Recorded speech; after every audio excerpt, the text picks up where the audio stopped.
Olá, boa tarde a você que está ligado aqui com a gente no Notícias Agrícolas, de olho na movimentação dos mercados, das commodities em geral. Foi um dia negativo para as commodities lá em Chicago. Trigo caindo forte, milho seguindo essa tendência, a soja não poderia ficar de fora. A gente vai lá para Curitiba, no Paraná, onde está o meu amigo Ginaldo de Souza, diretor do Grupo Laboro, para a gente entender o que aconteceu com esse mercado no dia de hoje. E, mais do que isso, entender a tendência, o que pode vir a acontecer com os preços, principalmente da soja aí daqui para frente. Meu amigo, seja muito bem-vindo, muito obrigado mais uma vez por estar aqui com a gente. Aproveito para te desejar um excelente 2023. E já começo te perguntando, viu, Ginaldo, o que aconteceu com a soja? Já é a segunda sessão seguida aí de queda, né, Ginaldo? Exatamente, Alex. Boa tarde, feliz ano novo para você, toda a sua família e todos da Notícias Agrícolas e todos os nossos amigos e ouvintes. Alex, nós começamos, evidentemente, a semana ontem. Hoje deveria ser até o famoso Turnaround Tuesday. O mercado ensaiou isso durante a manhã, chegou a trabalhar aí com mais de 10 de alta, mas o mercado, por exemplo, já vinha com a ressaca de ontem. Ontem foi um dia pesado, ontem o petróleo caiu forte e hoje apanhou muito mais, mas você teve um macro econômico em cima de tudo isso, a energia, de um modo geral, sendo pressionada e levando naturalmente os produtos, as commodities agrícolas para baixo. Você teve forte queda no petróleo, hoje a questão da Covid na China, o pessoal não está acreditando que a China vai controlar tão facilmente como está se falando, que poderia, vamos dizer, estar mais ou menos sob controle. A China tem, daqui 2 semanas, um feriado do Ano Novo, né, o feriado lunar. Então, tudo isso aí, meu amigo, na verdade, o mercado caiu, não foi por pressão da parte fundamental agrícola. A parte fundamental até que era positivo, e é positivo para o mercado, e que são as questões climáticas, tanto da Argentina como do sul do Brasil, principalmente o Rio Grande do Sul. Então, o mercado sentiu.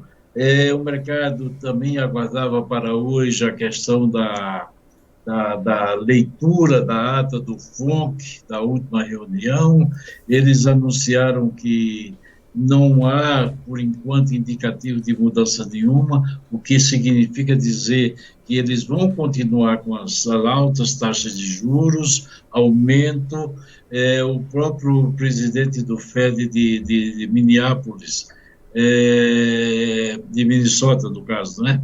Ele informou que as taxas de juros devem ser superiores para combater a inflação acima de 5,5%. Então, isso é um balde d'água. Os fundos entraram vendendo pesadamente, pressionando o petróleo hoje de novo 5,5% de baixa, é muita coisa. Os fundos comerciais saíram de disparada vendendo trigo, o trigo chegou aí a cair 30 centavos, que por sua vez levou o milho para 16, 17 de baixa, e aí a soja, que estava trabalhando em alta de manhã, simplesmente não se segurou e fechou aí com 9,5 de baixa, naturalmente pressionado pelas questões macroeconômicas, pelas questões de energia, o petróleo caindo muito. O clima foi deixado de lado. Pois é, A Ginaldo. Argentina continua com tempo quente e seco. Pois isso que eu posso te dizer, Alex. Eu queria chegar nessa questão aí. O mercado se ateve principalmente a essa questão macroeconômica, mas dá para dizer que temos uma carta na manga, que é o clima na Argentina. O que dá para falar nesse momento sobre o clima na Argentina e principalmente do potencial produtivo deles por lá? Já temos quebras consolidadas e isso já está sendo precificado, ou pelo menos observado aí pelo mercado, Ginaldo? Bom, você se recorda que as previsões iniciais para a Argentina eram um pouco superiores a 50 milhões de toneladas no caso da soja, 55 para o milho. A soja, depois ficou aí o próprio USDA em 50, depois baixou para 49. Hoje, já há um consenso de que a soja argentina está com a produção contada aí já abaixo de 40 milhões. O que nós temos visto? Por exemplo, no dia 31 e o dia 1º choveu um pouco, deu uma certa cobertura razoável, até onde as chuvas alcançaram e acumularam vamos dizer, uma cobertura não total, mas foram chuvas razoáveis. Só que essas chuvas já evaporaram, meu amigo. As temperaturas estão altas na Argentina e essas chuvas não foram suficientes para parar com as perdas. A Argentina continua tendo perdas diárias. Agora, nós sabemos perfeitamente que a questão climática mais importante, o período mais sério é o final de janeiro até meados de fevereiro. Aí sim, se não chover, a safra da Argentina poderia ser um desastre. Mas isso nós não queremos adiantar nesses níveis, até porque o próprio Laninha, ele está diminuindo, ele estava 1,2, baixou para 0,9, agora nós medimos ontem 0,7, ou seja, pode ser que chegue no final de janeiro, começo de fevereiro, equilibrado, 0, e aí seria neutro e as chuvas poderiam até acontecer. Não é isso que nós temos. Nesse momento, nós temos quebra já que não se pode, vamos dizer, mais se recuperar, e as perdas podem aumentar, porque os próximos 10 dias as chuvas da Argentina são muito abaixo do normal. Né? E você estava em volume, muito abaixo do normal. Ginaldo, então você pode ter problemas mais sérios na Argentina. E você estava me contando que além das perdas que já estão acontecendo por conta dessa chuva irregular por lá, tem áreas sem plantar até agora, né? Exatamente. Nós estamos... isso será atualizado quinta-feira, mas na última quinta-feira foi atualizado, estava com 9%, 10% de atraso na soja, no milho também a mesma coisa. É muito provável que se as chuvas não vierem do jeito que os mapas mostram, nós podemos chegar no final da fase final de plantio e dizer assim, olha, não se plantou, se deixou aí 8%, 10% da área sem plantar. Então, você já teria uma perda porque não plantou. Além da perda de produtividade, devido à qualidade do solo, a intensidade das chuvas e, naturalmente, a repercussão que isso teve devido ao clima mais seco.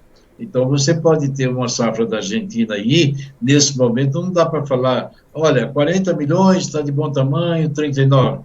Aí você pode chegar no final da colheita, da safra argentina, com 20 milhões de quebra. Isso não é uma coisa que você possa dizer que é uma falácia nesse momento.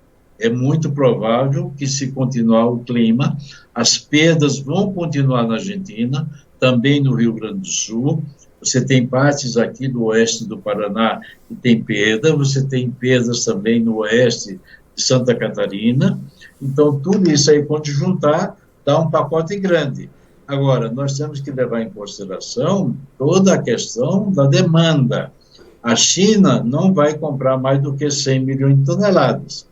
E isso daí, se nós tivermos aqui, inicialmente falávamos de 210 milhões de toneladas na América do Sul, hoje a gente já pode começar a falar de abaixo de 200. Se você chegar a 190, tudo bem, pode ter um impacto, elevar os preços momentaneamente. Mas depois, para quem você vai vender os 190 milhões de toneladas da América do Sul. Temos que levar em consideração isso aí. O potencial em Chicago, nós vimos aí que o mercado na semana passada chegou a bater 15,37.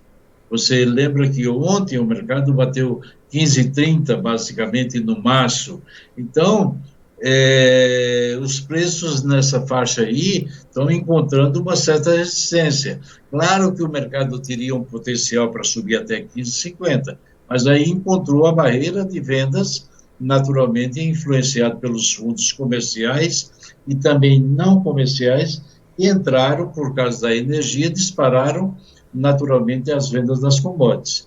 E, com isso daí, os preços romperam os 15, e hoje teria um grande suporte aí nessa área de 14,90, acabou rompendo, né, Alex? Pois é.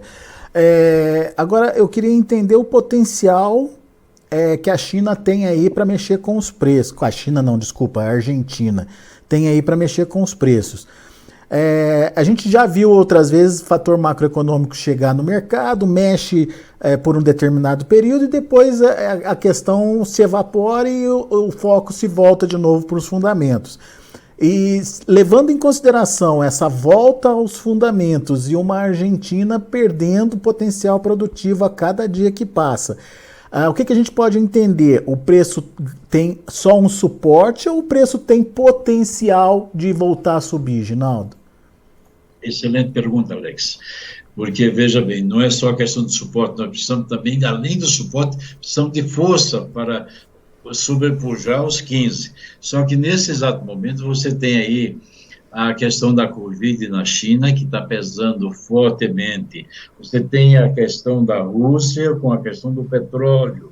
A Rússia já disse que não vai fornecer petróleo para a Europa. Consequentemente, sobra mais petróleo, eles vão afetar no mercado na China, enfim, na Ásia. Consequentemente, o mercado de energia é pressionado e pode ajudar a pressionar, naturalmente, o mercado de commodities. A Argentina tinha um potencial, se não fosse esses problemas que apareceram ontem, de levar o mercado para cima de 15,50. Né? Mas, nesse exato momento, você tem que levar em consideração que a China está envolvida. Hoje nós tivemos uma venda de 142 mil toneladas, possivelmente deve ser compra para a China. Muito pouco mesmo. A China, daqui 2 semanas, tem o feriado lunar, ou seja, o feriado de Ano Novo. A China vai ficar mais uma semana fora, com novas compras. Possivelmente a gente vai ver pouca coisa de compras da China.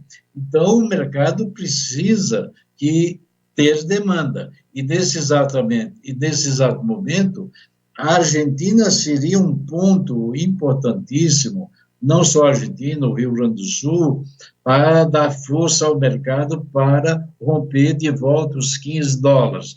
Mas se você continuar tendo a pressão do macroeconômico, da energia, da falta de demanda, é possível que a gente fique aí patinando um bom período até que as coisas possam ter dimensões maiores, que nesse momento todo mundo fala da quebra da Argentina, a gente sabe que existe, a safra é abaixo de 40 milhões, mas por enquanto não está tendo força, porque a pressão de venda está vindo de outros setores que não são os fundamentais das commodities agrícolas. Perfeito, Ginaldo. Vamos entender um pouquinho do contexto para o Brasil nesse momento, Ginaldo. Sim. Você falou dos problemas pontuais no Rio Grande do Sul, no oeste de Santa Catarina, no oeste ali do Paraná também. No entanto, a gente caminha para uma safra recorde de novo. Como é que isso deve chegar no mercado e como isso influencia a formação de preços aqui para o mercado interno, principalmente? Bom, meu caro, em primeiro lugar, é preciso que nós levemos também em consideração que soja a 15 dólares em Chicago é um bom preço. Mas nós estávamos habituados e vínhamos de prêmios elevados. Nós tivemos prêmio daí até recentemente no final de novembro, começo de dezembro, 150, 180, 190. E hoje estamos falando com prêmios de 30, aí para março, para abril, que é bem diferente de 1,80, de 2. Então, nós temos que levar em consideração que os preços em Chicago caíram, os prêmios também cederam e, evidentemente, aquela força que o produtor brasileiro tinha, porque em anos anteriores ele estava melhor vendido, ele não tem esse ano, porque as vendas, se nós formos atrás e colocarmos na ponta do lápis, o produtor brasileiro vendeu aí cerca de 20% da sua safra, o que é muito pouco e que naturalmente ele vai ter que vender e vai pressionar o mercado lá na frente. Então, nesse exato momento, nós precisaríamos que, vamos dizer, a pressão do macro deixasse de existir e voltasse a se falar sobre a questão fundamental da Argentina, do clima, para que o mercado pudesse recompor e, naturalmente, subir acima dos 15. Eu vejo para o produtor brasileiro e, nesse exato momento, o caminho não é tão fácil e não é tão gostoso como foi o ano passado, como foi o ano retrasado, quando nós tínhamos prêmios fortíssimos, altíssimos, e além de Chicago. O ano passado, você se recorda que nós passamos do ano velho para 2022 com 13 e poucos em termos de CBOT, já considerando que tínhamos problema na Argentina e no sul do Brasil. Este ano nós passamos com 15, basicamente $1 e pouco acima. Só que isso pode não se sustentar, porque o Brasil, apesar de ter problemas localizados no Rio Grande do Sul, enfim, na região sul, a safra do Brasil tem tudo para ser recorde absoluto. Não vai chegar a 155 milhões, estava se falando, não vai chegar a 150, não importa, pode ser 145, pode ser 146, pode ser um pouco menos, um pouco mais, não vai fazer diferença, porque a diferença está na demanda, porque a demanda realmente está muito fraca, Alex. Muito bem. Ô, Ginaldo, só para a gente entender como é que as coisas estão funcionando. Se por um lado a gente tem essa pressão recente em cima de Chicago, que a gente viu baixar dos 15,30, 15,50, como você bem colocou, para os atuais 14,80, né? 14,70, 14,80. A gente tem também um dólar que se movimentou positivamente nesses últimos dias. E o prêmio, como você já relatou, que está abaixo aí da média. No contexto geral, como é que ficam os preços em reais? Estão estáveis, estão se mexendo para baixo, para cima? O que está influenciando mais aí no preço? Ficaram estáveis, não houve, vamos dizer assim, grande movimentação, porque a alta do dólar também você tem que levar em consideração que foi... você terminou o ano com o dólar a 5,30 e de repente o dólar foi a 5,45 e num dia, né? Basicamente 2 dias no caso.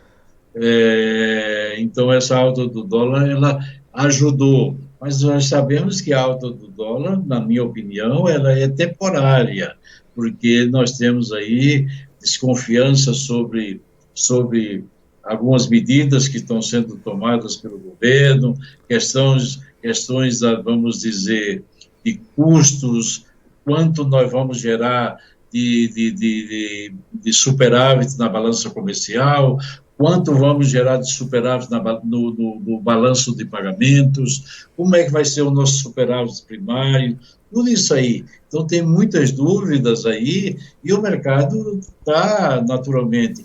Então, vamos dizer, o fluxo de capital externo não veio. Pelo contrário, houve, em contrapartida, a saída de capital. medo, ou qualquer coisa sobre o novo governo, enfim, dificuldades no ajuste das contas, tudo isso aí gerou essa alta do dólar. Então, isto, até certo ponto, compensou. Nós vimos aí hoje soja aí a 1,86, quando estava Chicago positivo, dólar 5,44, 5,45, tudo bem, mas a gente sabe que esse dólar aí também pode não se sustentar e Chicago também pode não subir se o macro lá fora continuar pesando e a energia, petróleo, todas essas coisas aí. Hoje, por exemplo, saiu lá nos Estados Unidos que eles vão utilizar um pouco mais de mistura no etanol, ou seja, o milho poderia ter reagido, mas pelo contrário, o trigo com 30 de baixa pressionou o milho, botando aí 16, 17 de baixa. Então, tudo aquilo que se falou do etanol, pudesse haver mais consumo, não deu certo.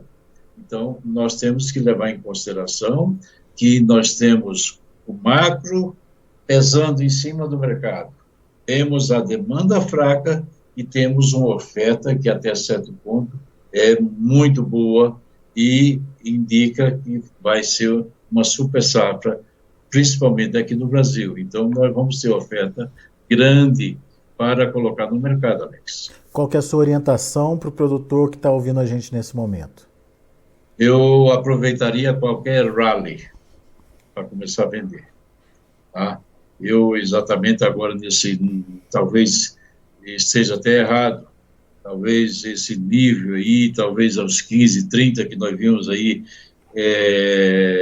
ontem, talvez a gente possa não ver de novo, mas se parar a pressão do macro, continuar naturalmente a olharmos os fundamentos, o mercado tem chance de voltar acima dos 15, 30, dos 15, e aí, acima de 15, tem que começar a vender. Boa, é isso que eu vejo, Alex. Boa, Ginaldo, muito bom. Meu caro, muito obrigado pela disponibilidade de estar aqui com a gente nessa primeira semana do ano, obrigado pelo carinho de sempre, e volte sempre, Ginaldo. Alex, meus amigos, fiquem com Deus, um feliz ano novo a todos. Como dizia o alemão, Prost Neuer, né? Happy New Year para todo mundo, que Deus, nosso Pai de amor e bondade, nos dê tranquilidade, sabedoria para vencermos os obstáculos que certamente encontraremos pela frente. Um grande abraço a todos. Boa, Ginaldo, abraço para você, até a próxima. Até a próxima. Tá aí, Ginaldo de Souza, Grupo Laboro com a gente. Fatores macroeconômicos influenciando o mercado nesse momento, mas temos na contrapartida, como contrapartida aí, o suporte vindo da Argentina. Mais do que suporte, potencial de elevação de preços novamente.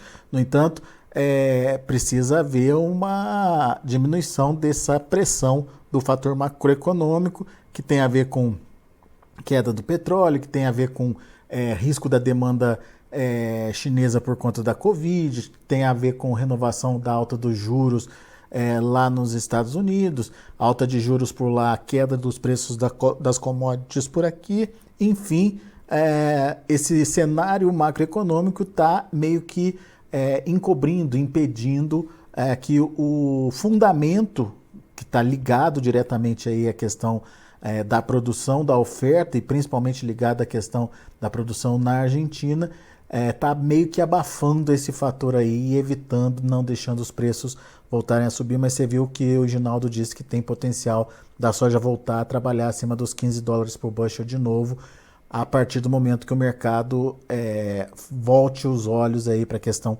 dos fundamentos. Então, fique atento aí às possibilidades e não perca a oportunidade de negociar nos ralis de alta que podem acontecer. Vamos ver os preços, vamos ver como estão encerrando as negociações lá na Bolsa de Chicago. De olho na tela, a gente tem uma soja caindo 9 pontos no janeiro, no contrato para janeiro fechando aí a 14 dólares e 78 centes por bushel. Março, 14 dólares e 83 centes por bushel, uma queda de 8 pontos mais 75. O maio, 14 dólares e 90 centes por bushel, queda de 9 pontos. E o julho, perdendo aí o patamar dos 15 dólares, fechou a 14,93, queda de 9 pontos mais 25. Esses são os números da soja. O mercado foi negativo também para o milho, que perdeu 16, quase 17 pontos no vencimento março, fechando a 6,53. O maio 6,54, queda de 16 pontos. O julho 6,49, queda de 15 pontos e meio. E o setembro perdendo quase 13 pontos, fechando a 6 dólares e 9 centes por bushel. E para finalizar o trigo, que também teve um dia ruim. Março, 7 dólares e 45 centes por bushel, perdeu 30 pontos. O maio, 7,53, perdeu 29 pontos. E o julho, 7 dólares e 58 centes por bushel, queda de 28 pontos e meio. Setembro acabou fechando aí com perdas de quase 28 pontos também, a 7 dólares e 66 centes por bushel. São os números de hoje do mercado de grãos lá na Bolsa de Chicago. A gente fica por aqui, agradeço a sua atenção e a sua audiência.